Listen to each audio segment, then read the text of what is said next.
বৃহৎ নারদীয় পুরাণে হরের নাম হরের নাম হরের নামই কেবল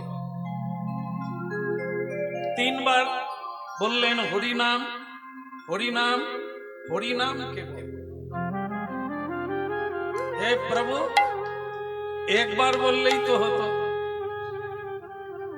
তিনবার কেন বললেন? বলে দৃঢ়তার জন্য, বিশ্বাসের জন্য বলতে হবে হরিনাম হরিনাম হরিনামই কেবল।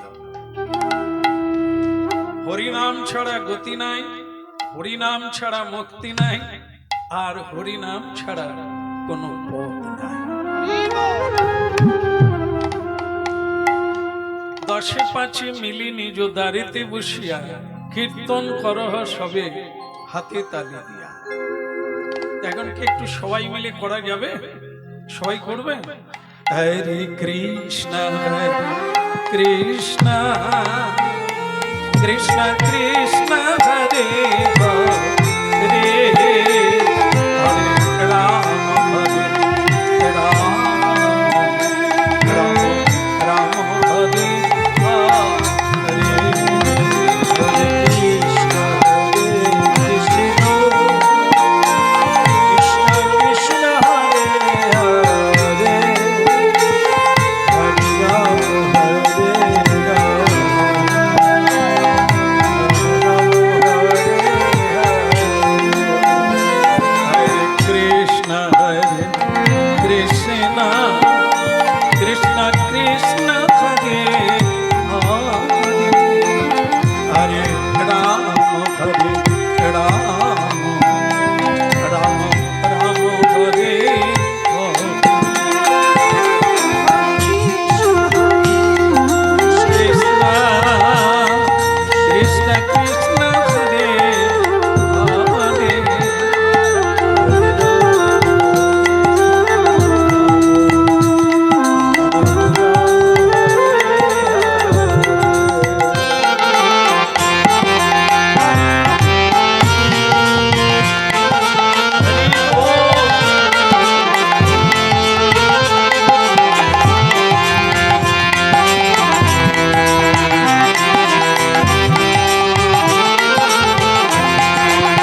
জয় নিতাই, জয় নিতাই, জয় নিতাই। আজকের এই মহতী হরিবাসরে আমাদের শ্রীপাঠ যদুগণের শ্যাম শ্রী শ্রী কালাচাঁদ বৈষ্ণব চূড়ামণি তেনার উদ্দেশ্যে একটি সচন্দন পুষ্পমালা আপনাদের সামনে স্থাপন করিলাম। আপনারা উলুধ্বনি শঙ্খধ্বনিতে সহযোগিতা করুন।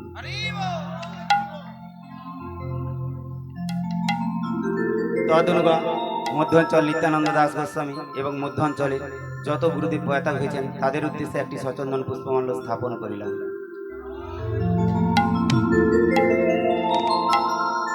আজকের মহতী হরিবাসরী গুরু বৈষ্ণব ব্রাহ্মণ দেশ কুটুম্ব গ্রামবাসী আহত অনাহত রবাহত সর্বের সঙ্গে একটি সচন্দন পুষ্পমাল্য স্থাপন করিলাম।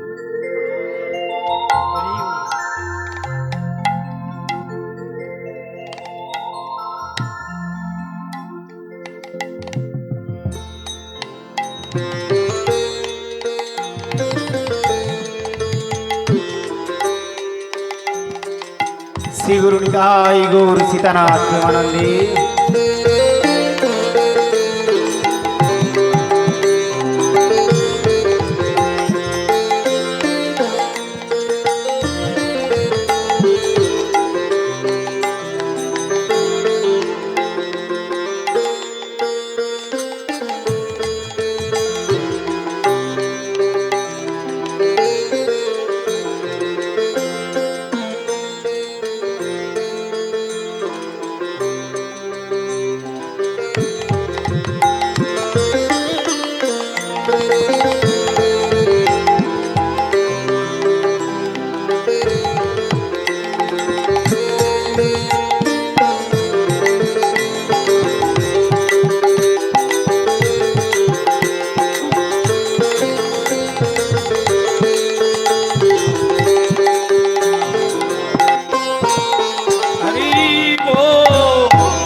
চারি যুগে চারি ধর্ম জীবেরই কারণ, কলি যুগের ধর্ম হয় হরি নাম সংকীর্তন। হে প্রভু, ধর্ম চার যুগে আলাদা আলাদা হলো কেন? বলে বেটা, অবস্থায় ব্যবস্থা। সত্য যুগে চার পাক ধর্ম, যদ্ধেয় তো বিষ্ণু ত্রেতায় যজত মখৈ।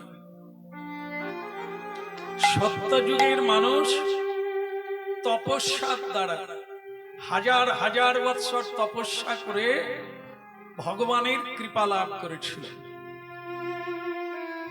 তারপরে ত্রেতা যুগ এলো, ধর্ম পরিবর্তন হয়ে গেল। তাহলে কেন? যজত মখৈ। ত্রেতা যুগের ধর্ম হলো যজ্ঞ। যজ্ঞেশ্বর ভগবান শ্রীকৃষ্ণকে প্রসন্ন করতে গেলে যজ্ঞের দ্বারা প্রসন্ন করা হতো। কেন না? সত্য যুগে চার পাক ধর্ম ছিল, ত্রেতা যুগে তিন পাক ধর্ম, এক পাক অধর্ম প্রবেশ করে গেল। মানুষের মধ্যে পাপ প্রবেশ করে গেল, অপরাধ প্রবেশ করে গেল। এই জন্য এক পাক ধর্ম কমে গেল। তারপরে এলো দাপর যুগ। তারপরে পরিচর্যায়ন। বলে প্রভু আবার? বলে হ্যাঁ, আবার পরিবর্তন হলো অবস্থায় ব্যবস্থা।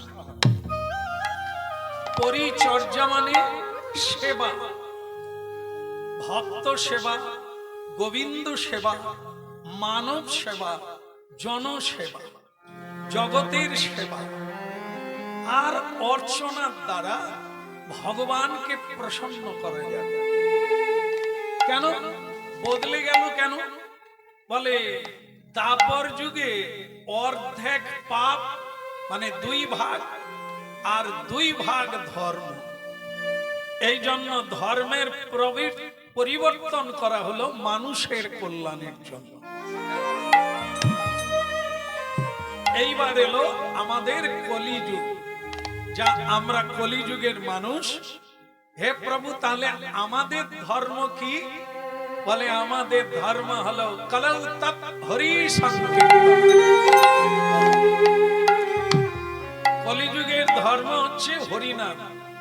ভক্তমন্ডলী মায়েরা, হরিনাম কলিযুগের ধর্ম।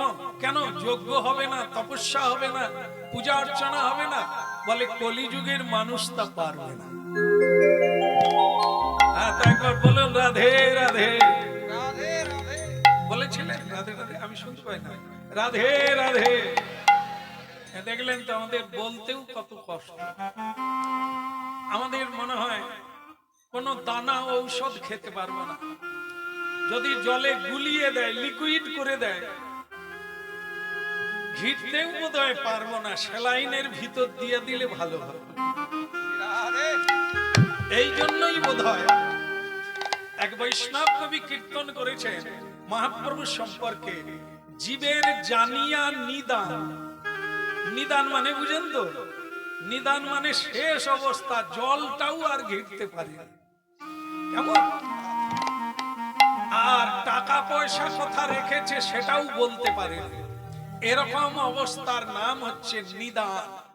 যে কাউকে চিনতে পারে না, হ্যাঁ, বুঝতে পারে না কে কি বলছে, এর নাম হচ্ছে নিদান। কলিযুগের মানুষ সবাই এই নিদান পরিস্থিতিতে আছে। এদের কি করে জ্ঞানের কথা বলবে, ভক্তির কথা বলবে, তত্ত্ব কথা বলবে? এরা তো জলটাও ঘিরতে পারেনি।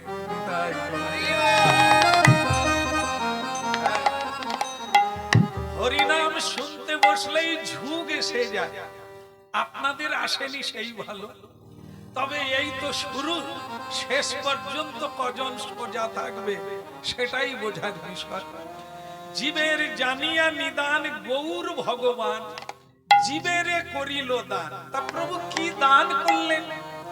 নম নম মহাপদন্নায় কৃষ্ণ প্রেম পদায়তে। প্রভু একটু ভারী হয়ে গেল, বলে প্রেম দেওয়ার কি আছে? প্রেম তো আমরা করি, প্রেম তো আমাদের মধ্যে আছে। বলে খোকা খুকিরে, ও প্রেম নয়, ও তো নেড়া নেড়ির প্রেম।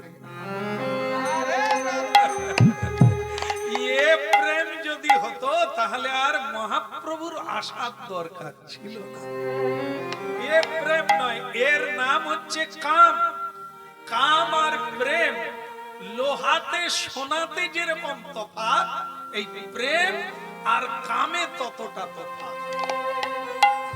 আমরা মনে করি প্রেম করছি, একটি নারী পুরুষে প্রেম হচ্ছে না। প্রেম পুরুষে পুরুষে হয়, নারীতে নারীতে প্রেম হয়। নারী পুরুষের দরকার নাই। যেটা নারী পুরুষে প্রেম হয় ওটাকে প্রেম বলে না, ওকে দৈহিক কামনা বলে। আর যেটা প্রেম হয় সেটা শাস্ত্রে বলছে রমে রামে মনোরম। মনে মনে রমণ হয়, আর আত্মায় আত্মায় সঙ্গম হয়। সঙ্গম মানে মিলন, সম্ভোগ। কেউ কাউকে স্পর্শ করবে না, অথচ প্রেম হবে, মিলন হবে। হ্যাঁ, তো অন্যরকম কথা, জড়িয়ে ধরবো না তো প্রেম কি করে হবে? হ্যাঁ, আপনারা যারা হরি নাম শুনছেন একটু মিলিয়ে নেন। অনেক তো জড়াজড়ি হলো, প্রেম কি হয়েছে? ঘুরে এসো। আর তোমাকে সহ্য করতে পারি না, এটা কোন প্রেম? একে কাম বলে। যেমন দেখবেন নারকেলের চেয়ে ডাবের দাম বেশি, হ্যাঁ কি না? না, আপনাদের এখানে ডাবের দাম কম। নারকেলের চেয়ে ডাবের দাম বেশি। আমরা বলি পাগলে দাম বাড়ে, কিন্তু পৃথিবীর বৈচিত্র্যময় লীলা, ডাবের দাম বেশি, নারকেলের দাম কম। আমাদের চাহিদা, আমাদের ততক্ষণ পরস্পরকে চাই যখন আমরা ডাবের মতো কাঁচা থাকি। মানে জীবন যৌবন যতক্ষণ আছে আমরা মনে করি প্রেম চলছে, এটাকে প্রেম বলে না। প্রেম তো বৃদ্ধ হলে প্রেম গভীর হবে, কারণ প্রেম বৃদ্ধ তো মানুষ হয় না, দেহটা বৃদ্ধ হয়। কিন্তু মনটা তো যত তত্ত্ব শুনবে, যত ভজন করবে, তত নবীন হবে, তত তরুণ হবে, তত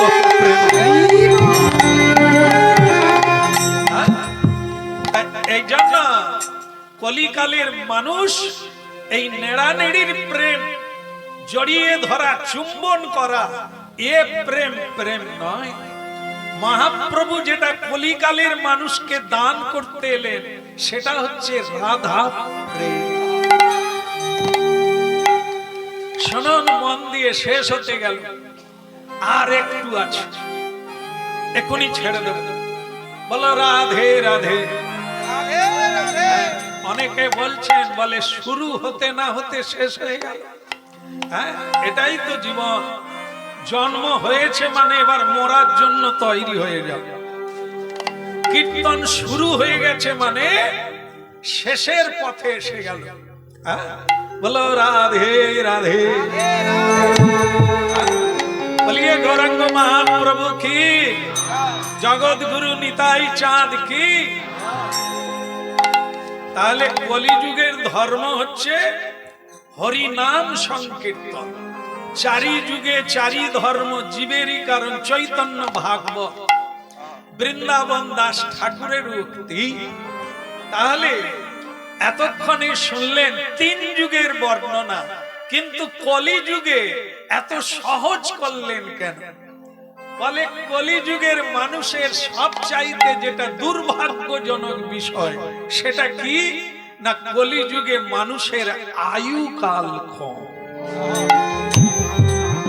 জন্ম নিতে না নিতে মরার ঘন্টা বেজে গেল। সংসার করবি কবে, লেখাপড়া শিখবি কবে, ভাগবত পড়বি কবে, উপলব্ধি করবি কবে, তারপরে তো ভজন করবি। আহায়াধ জন্ম নিদে গোয়াইন, জরা শিশু কত দিনে গেলা।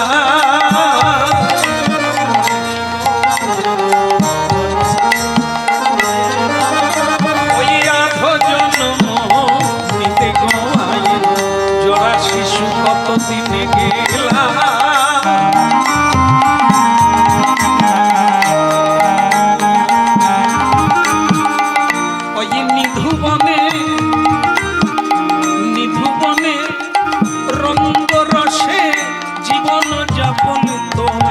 ভজব কোন বেলা দয়াময়, তোকে ভজব কোন বেলা। আধ জন্ম নিদে গোয়াই। কলিকালের মানুষের আয়ুকাল কত? 150 নাকি? শুনছেন তো মায়েরা, আমি কত আয়ু বললাম? 150 তো? আপনাদের আয়ু 150, তাহলে কত? 100 হয়ে গেছে না হবে? ও আশা ছেড়ে দেয়। কলিকালের মানুষের আয়ুকাল দিয়েছেন 100 বছর, তবে সকলেই তার আগে স্টেশনেই নেমে পড়ছে। 60-এর পরে যাওয়া শুরু হয়ে যায়, তারপরে কেউ কেউ টিকে যায়। তা টিকে যাওয়া আর তাড়াতাড়ি চলে যাওয়াটা বড় কথা নয়, কাজ সেরে যে যেতে পারবে 5 দিনে গেলেও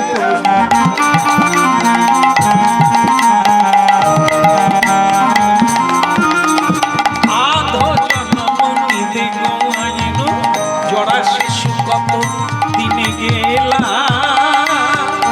নিধুবনে রঙ্গ রসে যা পলু, তোকে ভজব কোন বেলা, তোকে ভজব কোন বেলা, তোকে ভজব। 100 বছর যদি আয়ু হয়, 50 বছর ঘুমিয়ে কেটে গেল, আর কত থাকে? 75। আমার মতো যারা অঙ্কে কাঁচা তারা বলে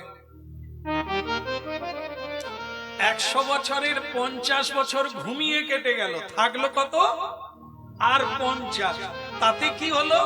আধো জন্ম নিদে গোয়াইনু, জরা শিশু কত দিন গেল। শিশুকালে খেলাধুলা, আছাড় কাছাড়, পড়াশোনা, এগুলো করতে করতে 25 বছর কেটে গেল, আর কত থাকলো? আর 25 থাকলো। এই জায়গাটা একটু বেশ ভালো লাগে। এই সময় কি বলছেন কবি বিদ্যাপতি, বৈষ্ণব কবি বিদ্যাপতি বলছেন এই সময়টা মানুষ নারী হোক আর পুরুষ হোক কি করে না, নিধুবনে রঙ্গ রসে যা পড়ে। নিধুবন বুঝেন তো, রাধা মাধবের লীলা বিলাসের জায়গার নাম হচ্ছে নিধুবন। মানুষ মনে করে আমরাও নিধুবনে রাধা কৃষ্ণের মতো স্বামী স্ত্রী বিলাস করছি। এই জন্য বলছে নিধুবনে রঙ্গ রসে যা বল, ওই বেলা হরি বলে না, ওই বেলা হরি নিধুবনের বাইরে থাকে। কারণ ওই সময় ছাগ আর ছাগি, কুকুর আর কুকুরি যেমন কাম লীলায় মত্ত হয়, মানুষ তেমনি কাম লীলায় মত্ত। এ সময় হরি ভজন করা বড় দুর্লভ। এই জন্য অর্ধেক জীবন ঘুমিয়ে কেটে গেল, শিশুকালে 25 কেটে গেল, আর জরা ব্যাধিতে 25 কেটে গেল, আর কত থাকলো? 100 হয়নি, হয়ে গেল। তাহলে তোহে ভজব কোন বেলা প্রভু, তোহে ভজব কোন বেলা।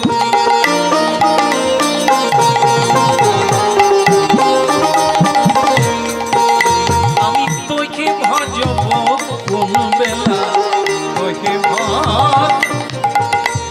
একটা হচ্ছে বাল্যকাল, আর একটা যৌবনকাল, আর একটা বার্ধক্যকাল। সকাল, দুপুর, সন্ধ্যা, এই তো 3 বেলা। 3 বেলাই কেটে গেল, এর মধ্যে হরি ভজনটা কোন বেলা?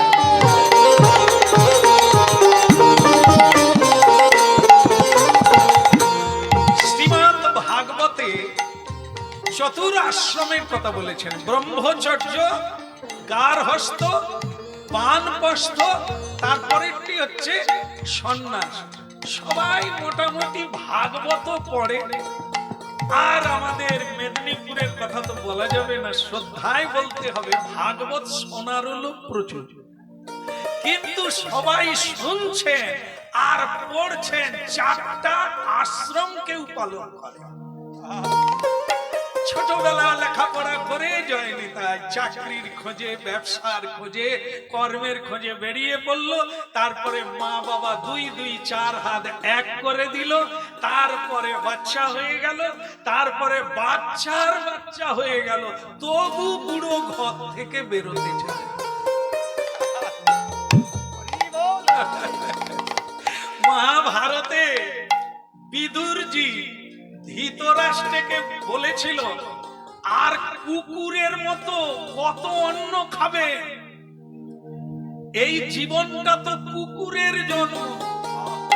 এই বৃদ্ধকালে সন্ন্যাস নিয়ে বনে গিয়ে, আশ্রমে গিয়ে ভজন করতে হয়, আর আপনি এই বেলাও ঘরে বসে পরের অন্ন খাচ্ছেন। দেখেন, যদি কেউ হরিনাম প্রকৃত ভাবে শোনে, তার যে হৃদয়ে বৈরাগ্য জাগবে, ইতে কোনো আসলে বেশিরভাগ সময় আমরা শুনি কম, মানি বেশি। কিরকম? এই যার বাড়িতে হরিনাম হচ্ছে 3 বার আমাদের বাড়িতে গেছে, দোকানে গেছে, জানেন? সেই দোকানে গিয়ে বারবার অনুরোধ করছে যাবেন, কিন্তু নিমন্ত্রণ রক্ষার জন্য আসে বেশিরভাগ, হরিনাম শুনতে আসে না। হরিনাম শ্রবণকারীর নিমন্ত্রণ লাগে না, ক্ষুধার টানে ছুটবে, পিপাসার টানে জল খুঁজবে, তাকে আর কারো নিমন্ত্রণের দুঃখের বিষয়। দুঃখের বিষয় হলো জ্ঞান পিপাসা কমে গেছে, কারণ অজ্ঞানতার গাছে জন্ম হয়েছে, তাই জ্ঞান পিপাসা কারো জাগে না। জ্ঞান পিপাসা যেহেতু নাই, তার জলেরও খোঁজ নাই। ঈশ্বর পাওয়াই যে জীবনের উদ্দেশ্য, এটাই তো মানুষ ভুলে গেছে। মানুষ মনে করে কাম কাঞ্চনই হচ্ছে জীবনের উদ্দেশ্য। ছলে বলে কৌশলে উপার্জন করাই মানুষের একমাত্র উদ্দেশ্য। কি ভুল পথে রে মায়াধীশ জীব বিষ্ণু মায়ায় মোহিত হয়ে একই কাণ্ড করছে। তাই ভক্তমণ্ডলী মায়েরা, বুঝতে হবে আমাদের দশাটা কি, কেন শুধু হরিনাম নিয়ে এলেন। কিচ্ছু করার লাগবে না, খাইতে শুইতে যথা তথা নাম লয়, দেশ কাল পাত্র শুদ্ধি হরি যাই হোক, নিদান অবস্থায় হরিনাম কিরকম দিতে হয় বলুন তো? হরিনাম কেউ নিতে চায় না, ডাকলেও আসে না, তবু আমরা কি করি? যে শুনবে না তাকে জোর করে আমরাই হরি বল বলি, তার কানে জোর করে ঢুকি। বলে গৌরাঙ্গ মহাপ্রভু কি। তবে আগের চেয়ে অনেক বেড়েছে। আমার কীর্তন জীবন থেকে উপলব্ধি থেকে বলতে পারি, বহু ভক্ত বেড়েছে মহাপ্রভুর কৃপা। কারণ মহাপ্রভু বলেছিলেন, পৃথিবীতে আছে যত নগর আদি গ্রাম, একদিন সর্বত্র প্রচার হইবে মোর হরি। আজ ভগবত কৃপায় অনেক যুবক যুবতী মোবাইলের দ্বারা হরিনাম শুনছে। কেমন? আজ দীক্ষা নেওয়ার জন্য বহু মানুষ নানান জায়গায় ছুটে যাচ্ছে সাধু খুঁজতে। এটি ভালো লক্ষণ, খারাপ না। মহাপ্রভুর কৃপা। এই কলিকাল দুর্ধর্ষ, কলি নির্দয় ভাবে সকল মানুষকে তিন ভাগ অধর্ম, সাবধানে থাকবে। তিন ভাগ অধর্ম, এক ভাগ ধর্ম। মানুষ মনে করে ধর্ম করছি, ধর্ম পথে আছি, আদৌ না, ওটি অধর্মকে আপনি ধর্ম বলে যাবেন। এই জন্য যথার্থ সাধু সঙ্গ করতে হবে, যার দ্বারা বুঝতে পারবেন ধর্ম কাকে বলে, জীবনের সংজ্ঞা কি, জীবনের উদ্দেশ্য কি, আমার পরিচয় কি, কে আমি, কি মোর কর্তব্য, কেন মোরে যারে তাপত্র।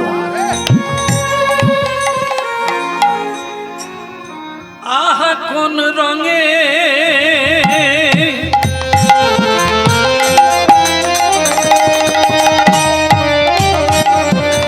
বলো, কোন রঙে, কোন রঙে রাঙাবো বলো, বসন আমার মন শুধু তোমার,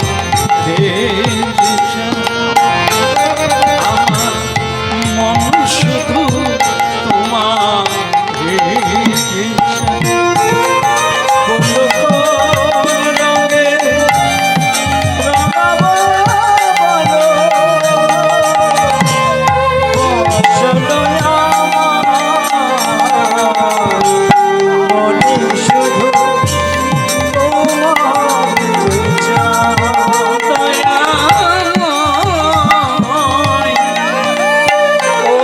দয়া